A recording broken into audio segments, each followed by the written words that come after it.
CIET NCERT द्वारा प्रस्तुत है कक्षा 3 की पाठ्यपुस्तक हमारे आसपास का 18वां पाठ। ऐसे भी होते हैं घर। मेरा नाम नसीम है। मैं श्रीनगर में रहता हूँ। कल से हमारे स्कूल में बहुत चहल पहल है। यह पूरे 7 दिनों तक रहेगी। जानते हो क्यों?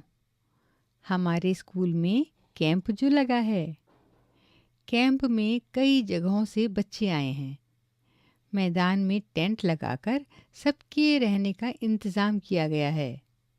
हमने स्कूल को खूब सजाया है। कुछ बच्चों ने कपड़ों की कतरनों से झालर बनाकर उन्हें दरवाजे पर लगाया है। कुछ ने बादाम के छिलकों से पोस्टर बनाए हैं। कहीं तो सूखे पत्तों तथा लकड़ी के बुरादे से रंगोली बनाई है। आज कैंप का पहला दिन है। हम सब बहुत खुश हैं। सुबह सब बच्चे इकट्ठे हुए। सब बच्चे ज़मीन पर एक गोला बनाकर बैठ गए। सबने अपना अपना परिचय दिया।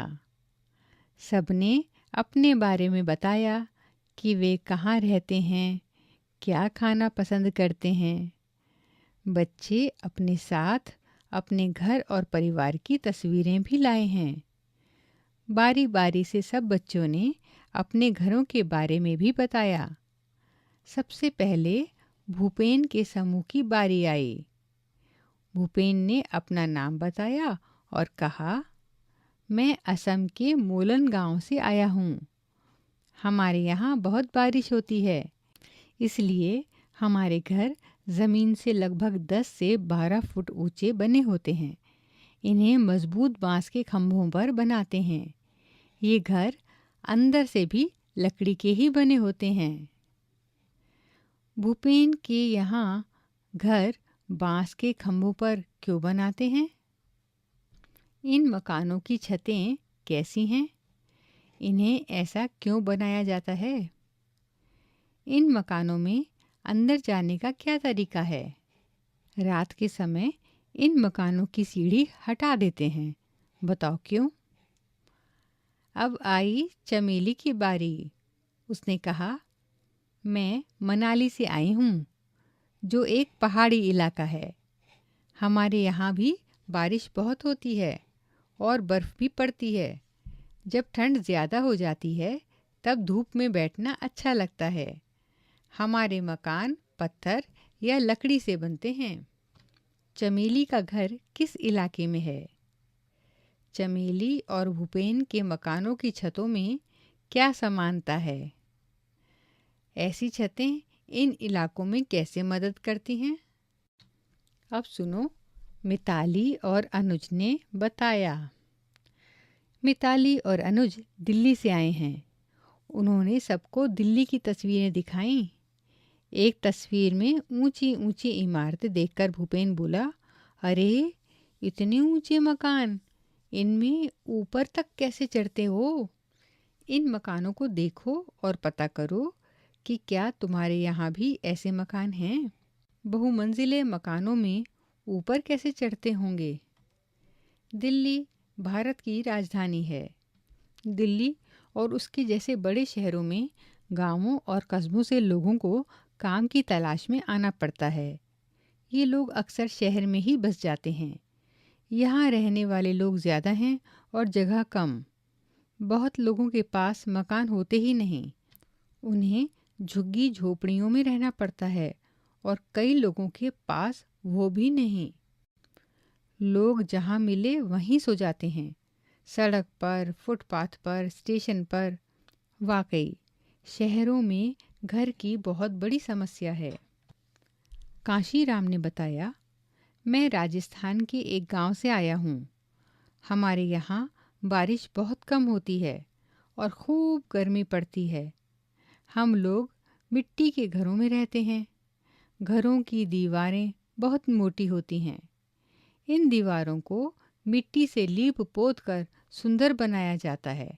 छतें कटीली झाड़ियों की बनी होती हैं। इसी तरह सभी टोलियों ने अपने अपने घरों के बारे में बताया। परिचय के बाद रंगारंग कार्यक्रम हुआ। बच्चों ने तरह तरह के नाच किए, अपनी अपनी भाषा में लोकगीत सुनाए।